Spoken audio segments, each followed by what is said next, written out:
Good afternoon, everyone. Thanks for joining us here today. We're really excited to have you. My name is Shane Spalding. I'm a senior fellow at the Income and Benefits Policy Center at the Urban Institute. And today we're going to have a panel discussion on how retail businesses can help frontline workers advance. Before getting started with our programming, I wanted to just make some remarks about housekeeping. So I wanted to let you all know that the event is being recorded and that the recording will be posted online afterward for people to view. I also wanted to let you know that all participants are muted, but you can send questions or comments in the Q&A at any point during this session. We have closed captions turned on. So if you'd like to adjust your settings, click on the live transcription button that's at the bottom of your Zoom screen. And then I just wanted to note that you can tweet using the hashtag #live@urban. So before I introduce our panel, I wanted to just provide some framing comments about this project. So this panel today is a link to a report that we are releasing this week that is based on interviews we did with 10 major US retail employers. It is estimated that 2/3 of American workers start their working lives in retail, and the industry employs a large share of the US workforce. Because of the breadth and depth of retail, the industry can offer pathways to good jobs for some workers. Certainly, at the time this project started, prior to the pandemic, retailers were thinking about advancement strategies as a way to address hiring pain points in what was then a very tight labor market. And then the pandemic hit, and this led to high levels of unemployment and the acceleration of trends that were underway already in terms of the shift to online for many establishments that had previously been just brick and mortar retailers. So as we emerge from the pandemic, we hear about challenges again in attracting and retaining retail workers. Putting in place people strategies that support advancement may be one solution, although certainly not the only solution to the talent shortage. We are excited about the panel today and the opportunity to understand how certain policies and practices helped retailers to weather the pandemic and how they are thinking about advancement moving forward. This project was funded by Walmart. We're very thankful to our funders. Before I introduce the panel, I wanted to introduce Gayatri Agnew, who's a senior director at walmart.org, who will say a few words about the motivations for this project. Shane, thank you so much for that, and really excited to get to our panel. Before we do, I just wanted to give some context as to why Walmart felt it was so important to fund and support a report that looks not at career pathways within our own company, but at the opportunity to advance American workers through careers that start in retail. So it's our belief, and for the last 6 years, we've had an initiative within walmart.org that looks at economic mobility with a specific focus on pathways for frontline workers. As a previous report released by the Urban Institute helped to unpack, there are similarities for many frontline workers in the US, and one of these similarities is educational attainment. Many frontline workers have not gone to or through college, and as such can often be locked out of many career opportunities and career pathways.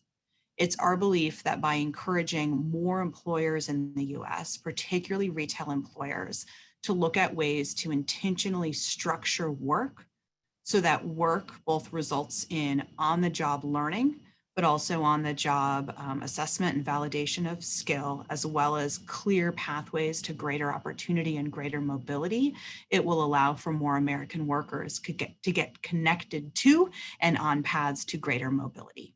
So we were thrilled to be able to provide support for the report that you will hear more about today. Just a couple of things I do want to note with regard to the Walmart workforce, which some of you may be unaware of. So 75% of Walmart's US store management started as hourly wage associates. That means that we're able to move up those workers into roles of higher pay and higher responsibility. Just this spring, Walmart actually announced that by January of 2022, 2/3 of our US-based workforce will move to full-time. thus creating a higher quality work experience for all of our employees. And lastly, we have a number of different educational benefit opportunities that are available to all of our frontline workers. And so I do think as the largest retail employer in the US, we're really walking the walk on this. But it's not just about what Walmart does or what any other single employer does. It's about us collectively believing in the potential and creating pathways to opportunity for more American workers. So thrilled we have this report and panel for you to hear today. And thank you so much for joining us. Shane, back to you. Great. Thanks so much, Gayatri. So that's, I think, really important framing for this work. And really, we're just really gonna dig in today on the questions around advancement. And so before starting our discussion with our panelists, I wanted to just briefly introduce them. So we are joined today, and I think my panelists can all come on the screen so you can see their faces. Great, everyone can wave and say hello to our online audience. So I'm so glad to be joined by this panel today.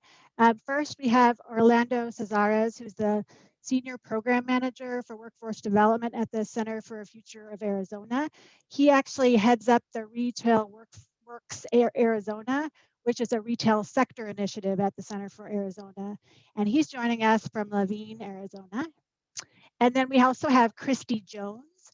And Christy is the Manager of Leadership Development Programs at Meyer. And she is zooming in today from Grand Rapids, Michigan. We have Tiffany Shipper, who's a Senior Manager of Human Resources for Best Buy. And she is a proud Arizonan and living in Peoria. And then finally, we have Molly Scott, Principal Research Associate from the Income and Benefits Policy Center, who's joining us from the DC area. So thanks everybody for joining us today. We're so excited. And full speaker biographies are, you can see, are on our website. So great, to get us started, I'm wondering, Molly, if you could sort of set some context for us and ground the conversation a bit and talk about like who we're talking about. When we say frontline workers, who are we talking about and what do we discuss in our report in terms of who frontline workers are? Sure. Well, so as you mentioned earlier, right, we've known that retail is sort of going through an evolution over the last decade, right? We always think of retail as almost exclusively sort of brick and mortar, right? The stores that we go to and shop in, but we know over the last year, wow, there's been a big move for a lot of parts of retail online. Most retail businesses have grown that part of their business pretty substantially. And that has sort of implications of what we mean by, frontline retail jobs. So it can be those brick and mortar jobs as associates, the cashiers and the stock clerks and, other kinds of associates that have like direct contact with the customer. But it might also include people who work in call centers, right? Or people who work in fulfillment centers or warehouses. Some of the truck drivers or loaders or other folks, right, who are helping grow that part of the business. And so it's important to think about sort of like the full spectrum of what it means to be a frontline retail worker. And when we say frontline, we mostly mean those jobs that have pretty low barriers to entry, right? That they don't have really high educational requirements or experience requirements, that they're, some of the best places for people to sort of get started in retail. That's great, Molly. And then another sort of level setting piece of this is what do we mean by advancement? So what does advancement look like in a retail business? Well, that was really interesting. For this work, we spoke to kind of a wide swath of different employers. And I think we always think about the traditional pathway of like associate to supervisor to assistant manager to manager, right? It's that management track, which is really core and important, particularly in brick and mortar stores, right? But we heard that there were a lot of other ways to think about advancement as well, right? There's sort of a lateral kind of advancement where your job title may not change, but maybe you go to a much larger store with higher volume, right? And it allows you to work more hours, earn more money, do more cross training, and have a lot more opportunity to prepare yourself for advancement, right? While earning more money and having more opportunities, right? We also had sort of a model of like specialization.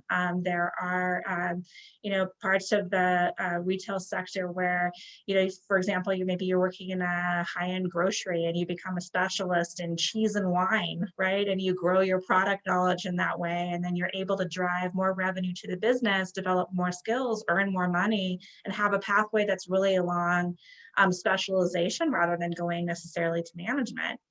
Then there are cases where folks can make moves within the business that aren't necessarily even on their career track, right? But we know that many people who are working frontline also have different skills and competencies and credentials and qualifications that could help them insert themselves in other parts of the business, right? Whether it be marketing or IT or human resources or, all being a buyer. Gosh, I mean, there are 1,000,001 different opportunities within a business to keep it running, right? And so, helping people make those kinds of connections as they build their own, skill sets and develop their interests, helping them stay with the business, but make a transition that's sort of outside of their traditional career pathway.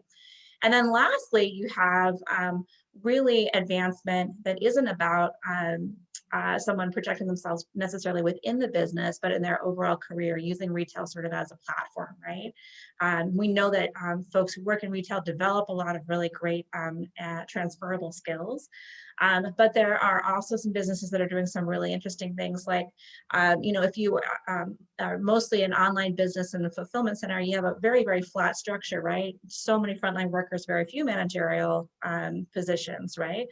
Some of those businesses have been thinking, hey, well, it really needs to be external advancement for folks where we need to figure out how we can retain people, make sure that they're engaged in their work and productive.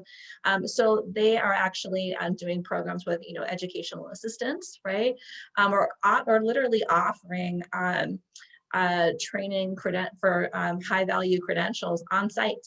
So that people can be preparing for their next opportunity. So they're not only building skills on the job, but they are have their eye on their next opportunity, and the retail business is actually helping them make that external transition, which is also an important part of the overall strategy, right? And so businesses that are doing really interesting things in advancement are also thinking very methodically about, well, what does advancement look like in our business? Because there are different models for doing that. And you have to have that sort of in mind first before you can align the strategies to make that happen.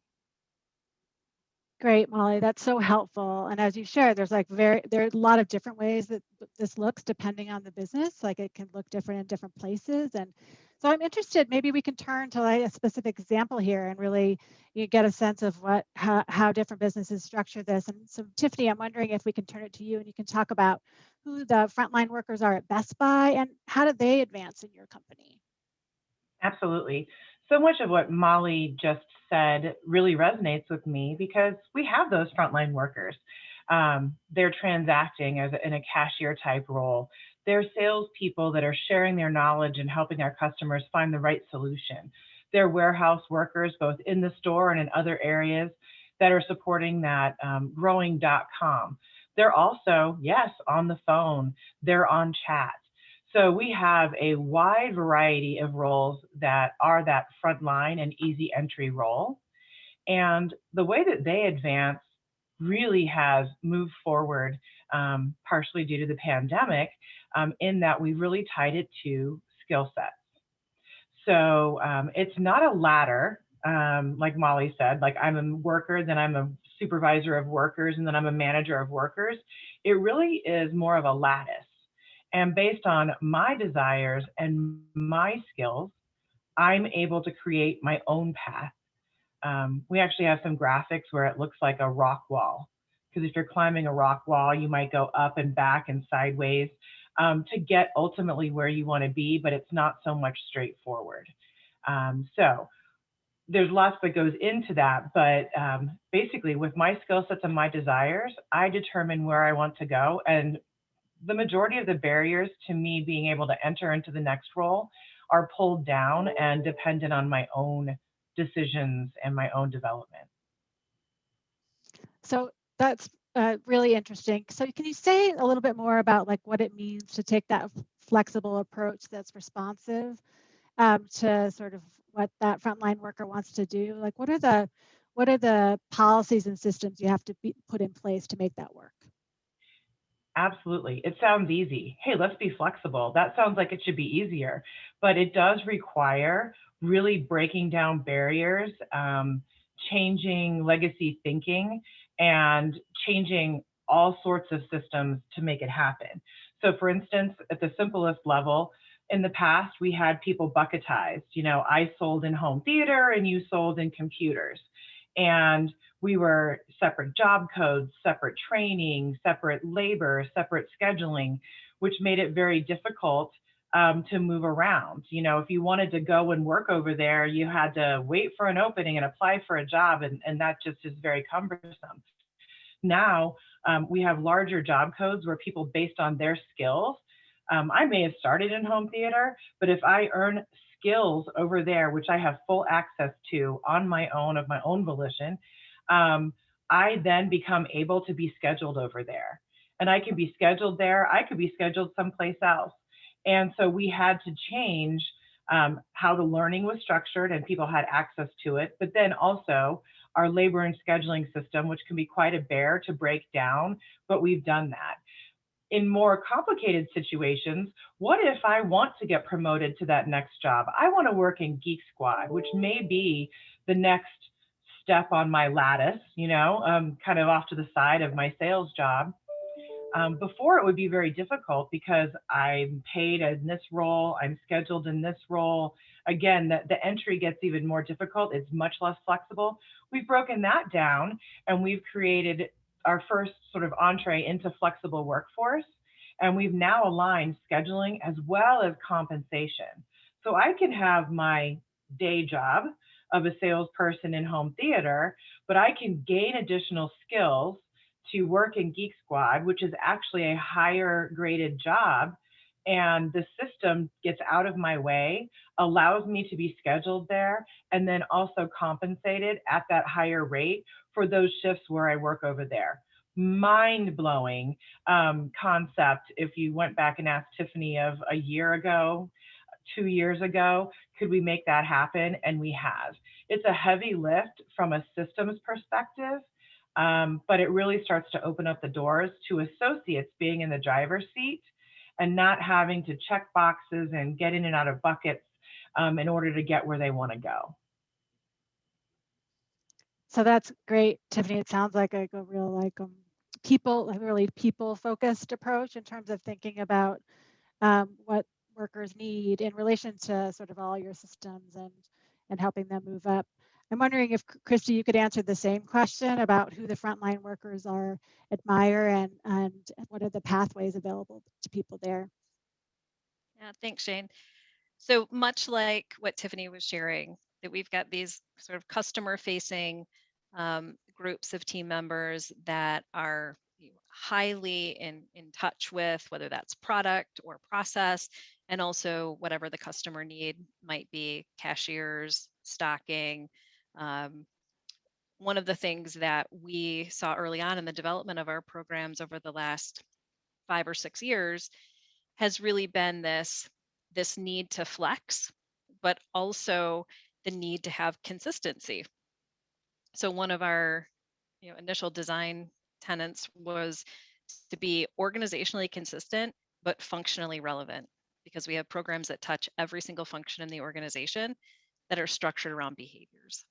And that is the behavior of what we really see as behaviors for success at that level, and a set of competencies that are established that we really are driving toward behaviorally, with the knowledge that the technical functional skill, particularly in retail, we know this, right? It's going to change. The way that we schedule labor, the way that we have routes, like what Molly was talking about, right? That routes to get product to our customer digitally, delivery, in-store, digital in-store, and in all of the different modes that we're able to serve customers, those are always going to change. Whether you're in our retail store, whether you're in a call center, whether you're in our corporate office in HR, whether you're in a distribution facility, So how do we drive the behaviors that are centered around the person? And we've done that through certainly honoring that the technical functional skill is important, and combining that with how do you not just apply this skill uh, for just leadership and distribution, for instance, um, or leadership within our produce department, but also do that in a way that you're communicating effectively, that you're planning and aligning, that you're driving for results behaviorally, and that is consistent. That gives the level of mobility, not just, like as Tiffany was saying, up, but also across, down, through, and what we're really alluding to in some ways, out, to expand your knowledge beyond the structured program internally in the organization. But I think what we've done that's been a particular benefit to our team members and our leaders has been to connect the outcomes and the behaviors of our internal programs that are structured for a next role advancement or movement to external educational opportunities, whether that is degree completion, certification attainment, um, enrichment and certification just at someone else's sort of desire and aspiration. And our ability to link those together has been powerful for our teams, because they're seeing this really holistic level of support for their entire career and their whole self as a person. And we really start at that place that essentially leadership is human, right? We know that there's a need for the humans in our span of care. We know that that is unique to us, and we want to make sure that our leaders are equipped to do that in any area of the organization, and to do that aligned with our organizational values and strategy across the board and at every level in the organization. Great. So what I hear is just trying to align sort of all these pieces of a talent strategy, including aligning it with the metrics, so that everything is consistent and clear, right? And so it's a sort of part of the advantage is that the opportunities for advancement are clear. You kind of see where you need to go. I'm wondering if you could talk a little bit about the leadership development work in particular. You mentioned the importance of leadership, and just, I know that's a focus of your job in particular. If you could say more about that program. Yeah, it is. Of course, it's a key passion of mine. I'd love to talk about the measurement too, because we measure everything. What I love most about the measurement is that it gives us an indication of how does this impact somebody's life, and how many lives is that touching. So from a leadership development standpoint, again, we've got leadership tracks that um, span at every level of the organization, from a kind of next or um, initial leadership position of a leader of people, where they may have a small team that they're leading, a leader of leaders, somebody who's a leader of a business or business unit, and then executive leadership. Within those levels of leadership, there are very specific outcomes and behaviors that we're driving toward with the learner. Um, a lot of that begins with, here are the behaviors or the competencies we look for, but we also structure those programs. Key critical and differentiating experiences are put in front of the learner for them to really be able to show up and excel, or build confidence, or build skill, both behaviorally and in a knowledge base together. And wherever possible, to have those crossing over of functions between, say, our retail store team leaders and our distribution supervisors, or a program that I'm close to, our unit directors in distribution and our store directors inside our brick and mortar retail super centers. So from a leadership standpoint, it is critical to your advancement in the role that you're not necessarily the best, quickest worker in current role, but what are you demonstrating behaviorally that's going to make you a highly effective leader?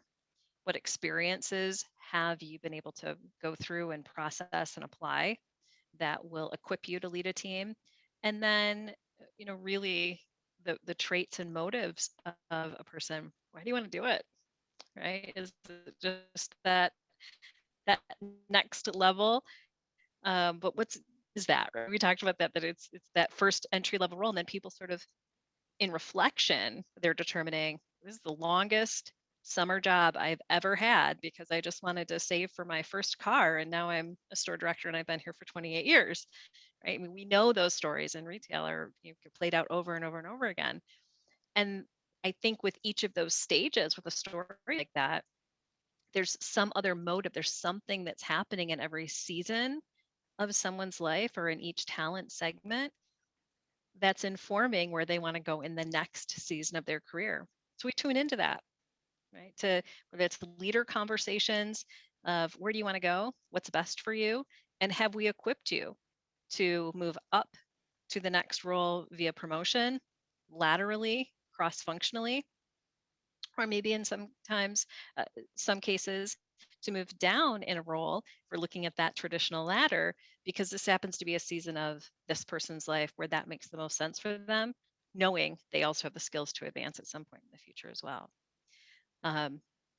So I think that first is key. And then, of course, the measurement, as you mentioned, where are all these people, right?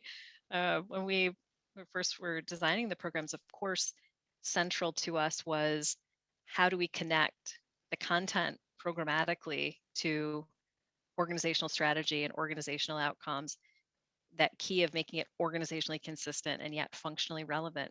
That changes over time. So how do we make it flex as well?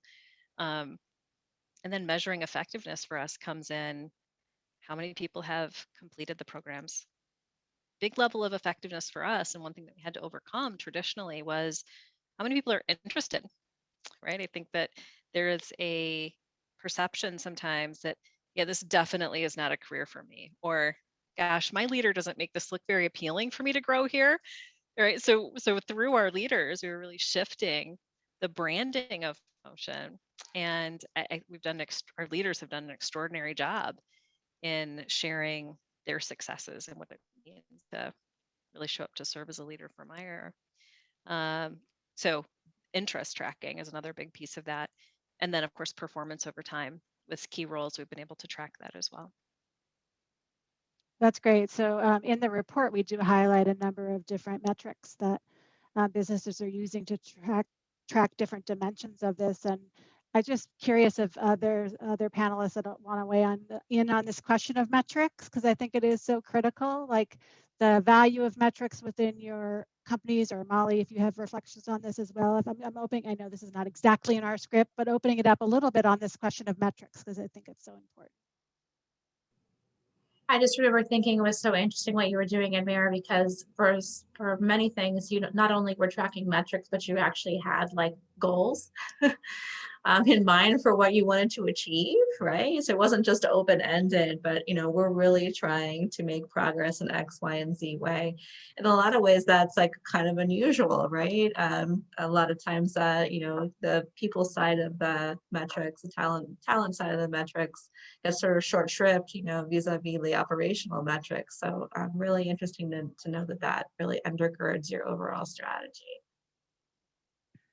Yeah, and I wonder, Orlando, you work with a lot of different retail businesses, and I'm sure the topic of metrics has come up in your work with them. So I'm wondering if you can comment on this question of sort of how metrics can help drive advancement within this, drive advancement for frontline workers, and also just share a little bit about your work in Arizona, because I think it would be helpful for folks. Yeah, no, for sure. First of all, thanks Shane and Urban Institute for the invitation to be on this panel. Retail Works Arizona is also funded by Walmart, so thank you Walmart for supporting our work here in Arizona. My first job was in retail. I was in a t-shirt shop in Criston Mall here in Phoenix. So I definitely got to experience retail firsthand, and still to this day use some of the skills that I learned in retail. And definitely kudos to Meyer and Best Buy for integrating a lot of these strategies to advance the frontline roles. Our work in Arizona began about 4 years ago, and we work with about 20 plus HR, talent, recruitment representatives from retail employers, and we call it the Retail Employer Network. Tiffany is a proud member of this group here in Arizona. And I mean, around metrics, for sure, I think that we're seeing a greater attention paid to scorecards and, what gets measured gets done, empowering frontline leaders to be more aware of what's happening in their stores, the needs of their frontline employees. I'd say that, part of our work is to share those tools, the research, systems that are being brought to light by, places like the Aspen Institute and National Skills, and places that are doing great work to quantify the cost of turnover, or the different types of entry points to address skill gaps. Everything that can be done to help those frontline roles advance and stay in the sector, but in a meaningful way. One thing that we've done with our workforce partners, with our retail employer network, is in a way teach them workforce 101, so that they can better identify resources locally, so that they can supplement what they're doing in-house. Or maybe there's retailers that don't have as many resources in-house, so they can reach out to get a community-based organization or an educational institution to help them get there and reach those metrics of onboarding, advancing, promoting some of those frontline roles. One quick example, we partnered with a grocery retailer here in town, and had several conversations with them about them struggling to build a bench of frontline roles that would be teed up for department leadership roles. And one of the barriers was that they were requiring a high school diploma. And through conversations and reflection internally on their end, they decided to remove or adjust that requirement. And the employee benefited. Obviously, some of these employees had years of experience on the job. They had understood the role, the department, had the interest and the drive to be promoted, but they were missing that one, barrier, the one and the high school diploma or GED. So those are just a quick example of some of the work that we've done, working with retailers, finding ways to creatively bring some solutions, and aligning on some of the metrics that are important to them, and maybe even bringing to their attention some metrics that they should be maybe considering if they haven't already. So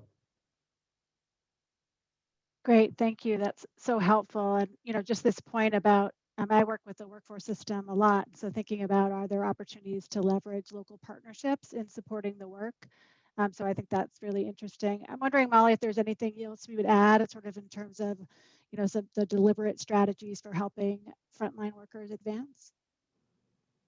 Yeah, I mean, there are lots of things that are in the report that echo the kinds of topics that people are talking about, right?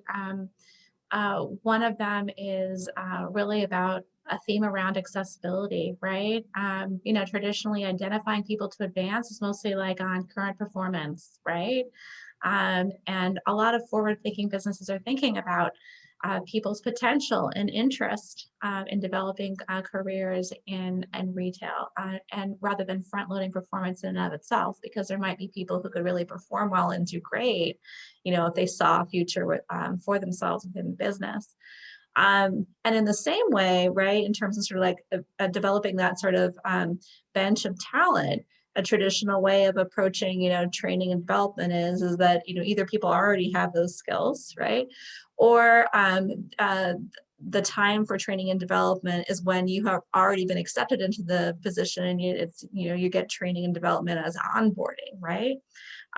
But more forward-looking businesses are thinking, no, actually, we want training and skill development to be available to everyone who wants it, so that, again, we have this pool of talent, this pool of people who are able to take on varied responsibilities within the business, right?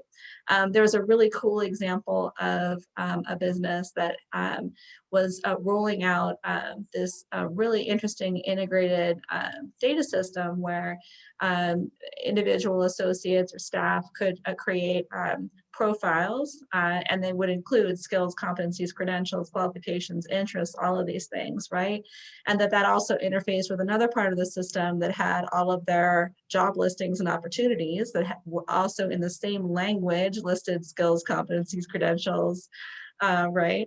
And then there was a complementary piece that linked people to training and skills development, right? And so, if you were a frontline worker, you could easily see what opportunities might be available to you. Some of these systems are also sending push communications from like the talent acquisition side or the HR side to people who they see as, oh my gosh, this person is qualified, they would be great. We're going to actively like recruit those people. And so there are advantages from both like, the business side and from the point of view of a frontline worker in terms of like, getting those matches and creating those opportunities for advancement. So that's one theme, is just sort of around access. And then the other thing I would say too that was really interesting is that a lot of businesses that had really delivered advancement strategies were also putting a lot of time into supporting and incentivizing their managers in stores, right? Because they have so many competing priorities, right? And so many ways, and they have to be operationally accountable, to upper management. And sometimes if things aren't designed in the right way, it can even be in tension with the development of staff, right? Because, gosh, I have to take you off the floor to do this kind of training, or it's time and effort that you're not dedicating to me meeting my other goals, right? And so there are a couple pieces of that. One was making sure that the training and development dollars don't come out of the store budget, that they come out of a corporate budget that is for that, right? So so store managers don't feel like they're making that trade-off, right? They have the flexibility to do it. And then, sharing things about the pain points and the talent metrics with the managers in local stores, so they know, and there's transparency around that, and how those bigger issues impact a larger business and their role in making sure that those things are continuously improved. And then aligning and performance evaluation for local managers to include things around developing and retaining staff, right? And rewarding folks who are doing a great job on those kinds of areas of performance, and not just exclusively like, local sales things. So that was just, and lastly, providing tools, training, and support on how to develop staff, because, again, sort of old model, it's like, well, it will just happen organically. People will just know how to magically develop staff. And, again, managers have so many things on their plate, so many things to do, right? That we saw a lot of businesses, again, who were very deliberate about their strategies, making sure at a corporate level that the managers had the tools that they needed, the guidance, the training, all of that, to be able to do it well, right? Because you can't hold people like accountable for something if you give them no tools, no resources, no time to be able to do those things. So those are two themes I would really elevate from the report to kind of complement the kinds of things that people are talking about. So that's great, Molly. So really this idea about really supporting managers being a key part of the strategy. I think the report was interesting in that we conducted half the interviews before the pandemic started and probably the other half during the pandemic. And I think so the things were shifting, as we were having these conversations. But one question I wanted to put out to the panel was just sort of how you think you're thinking about advancement, your approach to advancement sort of set you up to be able to weather the challenges of the pandemic in terms of unemployment and the just uncertainty and the new expectations around health and safety. So how did it set you up for success? And then how are you thinking differently about this issue of advancement moving forward? Like, is the experience of the pandemic or lessons in the past year, is it changing your thinking about at all going forward? So whoever's ready to answer. Go ahead, Tiffany. I can jump in. So it's sort of which came first, the chicken or the egg, right? We had a 5-year plan that we discussed in 2019, and that's where we started saying crazy things like flexible workforce and freaking ourselves out. Then here comes 2020 and the pandemic comes, and in a way, it pushed us forward from evolving to revolutionizing. Yes, we absolutely became completely flexible. I'm an HR manager and I was helping customers at curbside because that's what the customer needed. So from a standpoint of beginning to break down walls, to wipe away legacy thinking, and to get people, we did a multiple month immersion in flexibility. So I would say many of our aspects of our plan that in fiscal year 2025, we thought we would get there, we got there in 2020.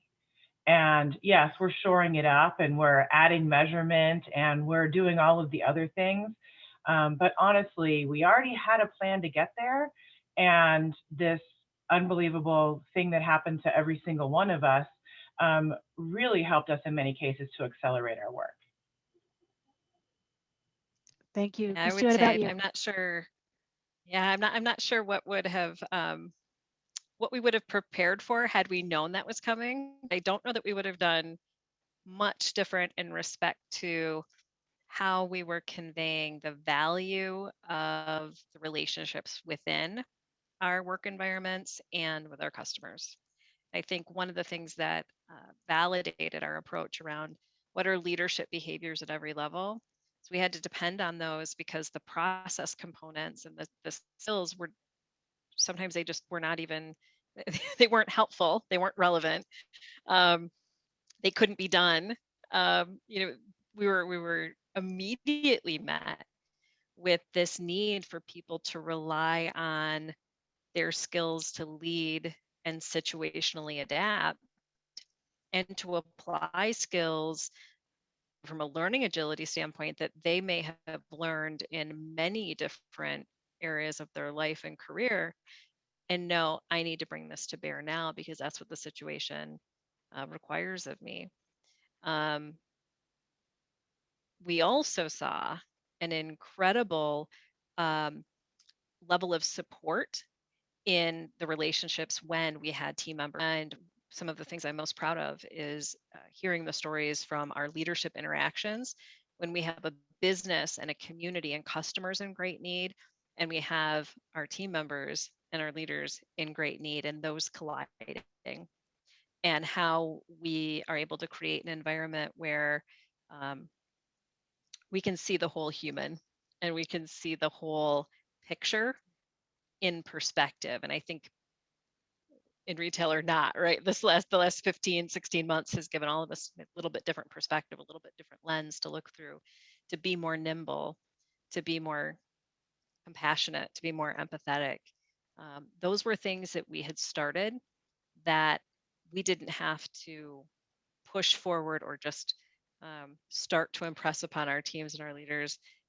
It became natural for them. There was the memory to be empathetic, to care, to listen, and to be incredibly responsive and lean into everything that our customers and our team members needed. And Tiffany, to your point, right? I remember taking calls for our call center for COVID leaves, right? And a lot of those days hearing, okay, this is where I can show up without a second thought. And I was no different than tens of thousands of leaders that just said, okay, where do you need me? And I think that speaks to the relationship with the organization and to the people that you're with. I would ditto all of the comments. I think during the pandemic, obviously every industry was transformed or impacted. And retail increased their tech, their safety, their support. I think it was one of the industries that saw the most quick response and adjustment. Obviously, the first couple weeks, first couple months were crazy for everybody, the employers, the employees, the consumers. But I think overall, the advancement that happened during the pandemic was to the benefit of everyone in a way of like providing resources and support and things that otherwise probably wouldn't have happened in maybe 5-10 years as far as the transformation of some of the support again. We launched a website right at the beginning of the pandemic called azretailcareers.com. We'll share the link to Urban Institute so they can send it afterwards.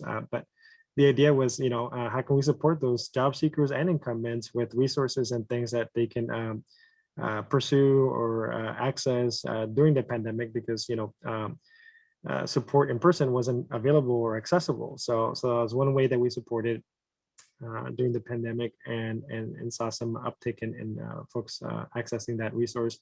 And then the other we've had a great partnership with the NRF, the Rise Up credentials that they have developed over the last few years. And we had created a local network of about 30 plus local partners that were delivering the credential training in person. And primarily what that was doing was getting to, incarcerated youth, high schools, boys and girls clubs, different populations, and including adult education. But the point of this training is that we're starting to see that the applicants, the folks that earn the credential, have a greater awareness of what careers in retail are available to them.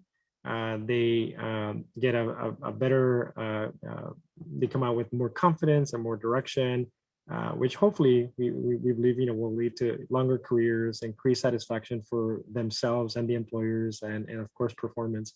But all of that went online, and we were happy to be able to route those programs and position them to be accessible by both employees, employers, job seekers, and everybody that we were interacting with here in Maricopa County and throughout Arizona.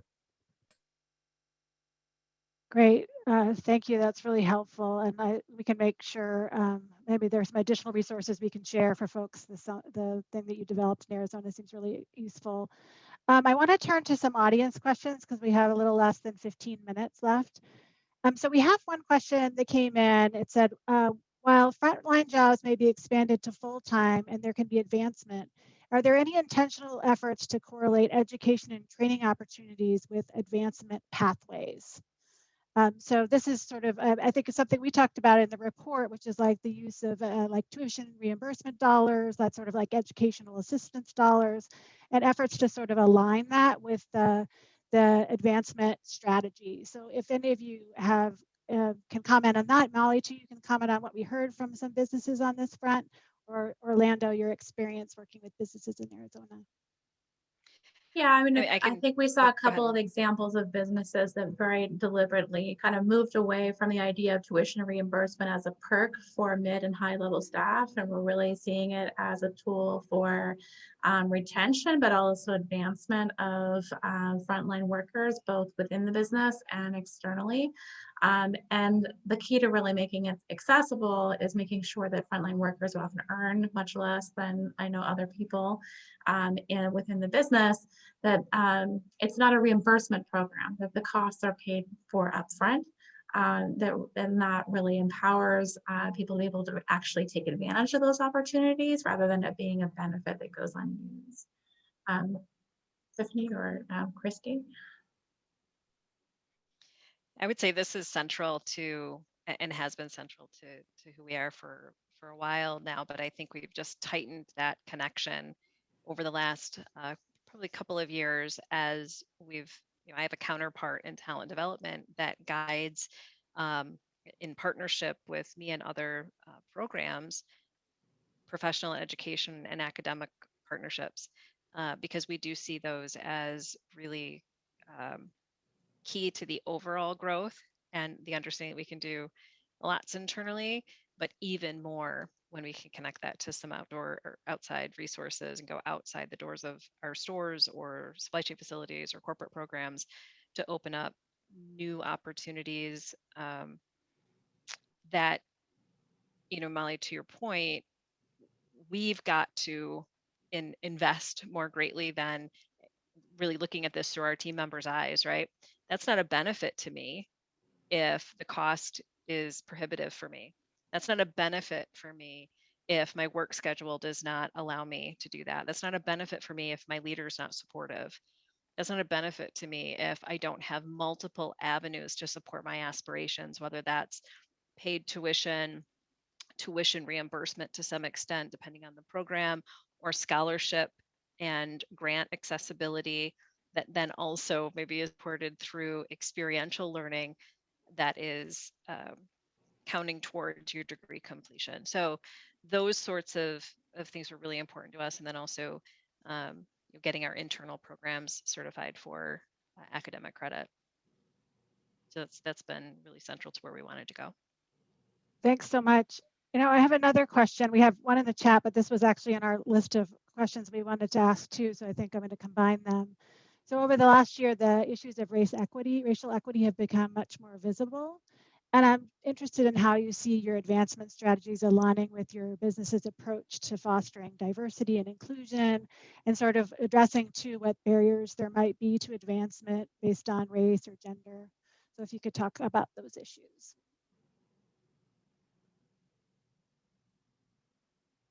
I think we could probably spend a whole hour, talking about inclusion and diversity and all the places that it shows up.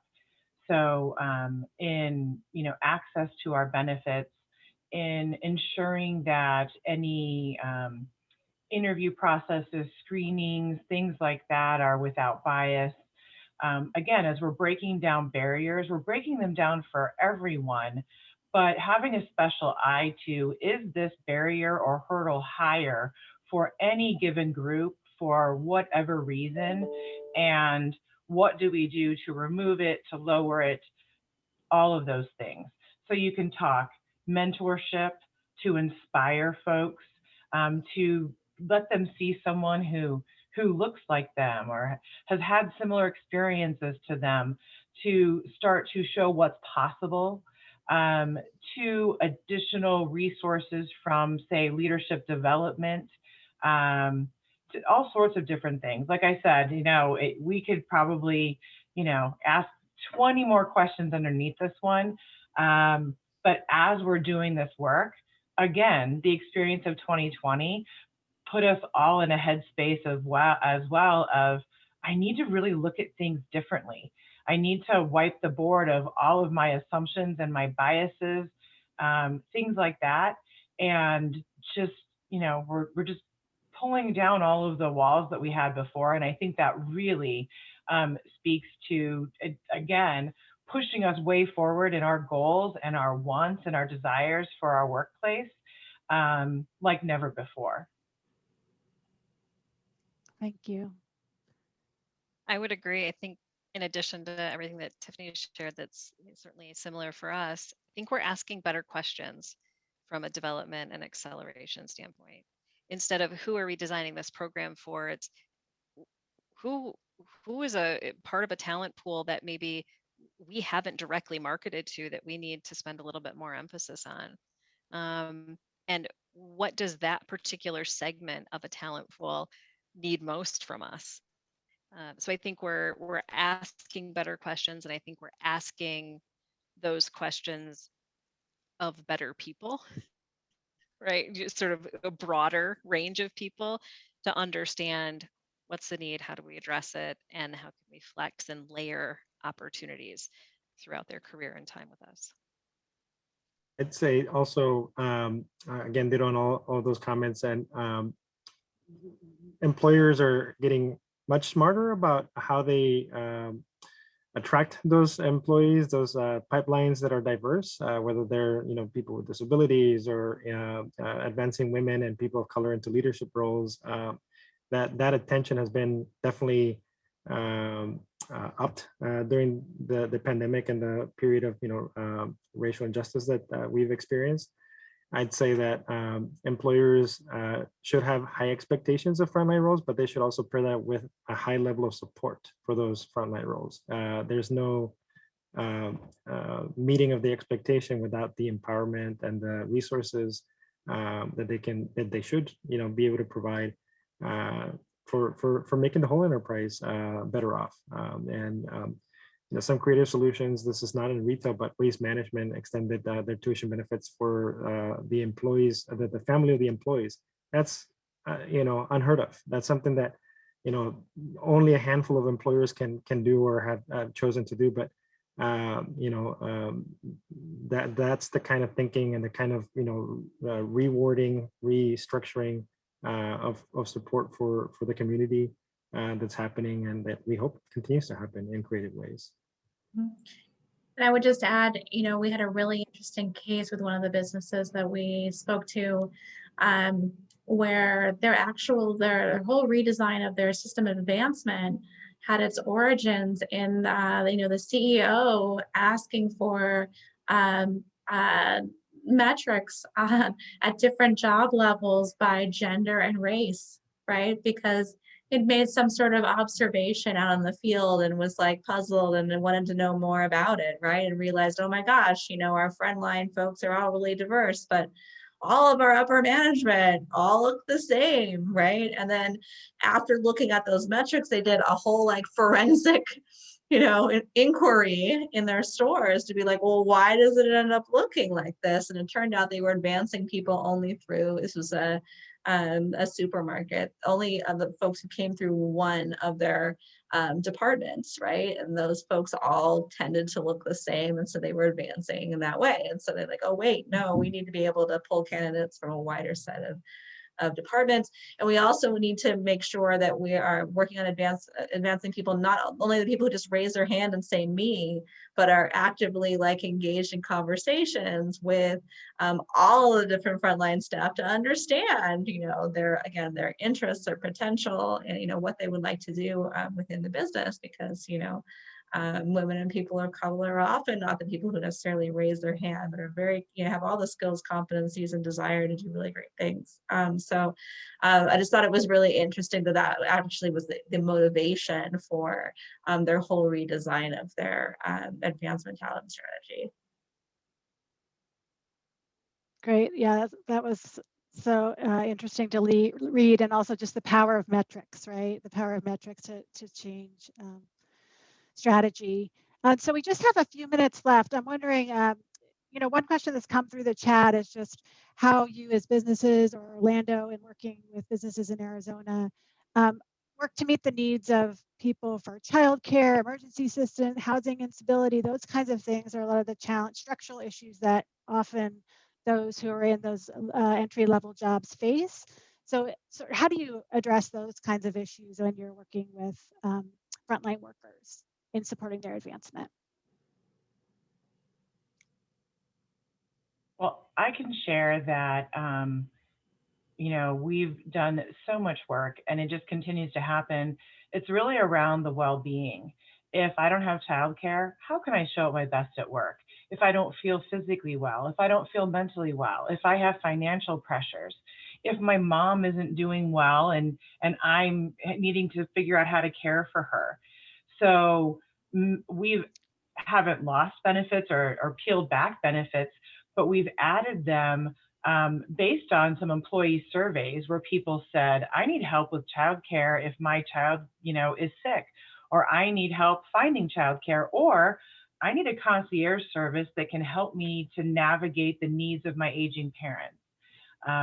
So really, when you talk about what cafeteria style for benefits, or, I'm sure the benefits professionals out there are horrified by my verbiage, but we are adding the things that can help someone feel great, be healthy, be financially strong, and have everyone around them be set up so that enables them to be their best at work every day.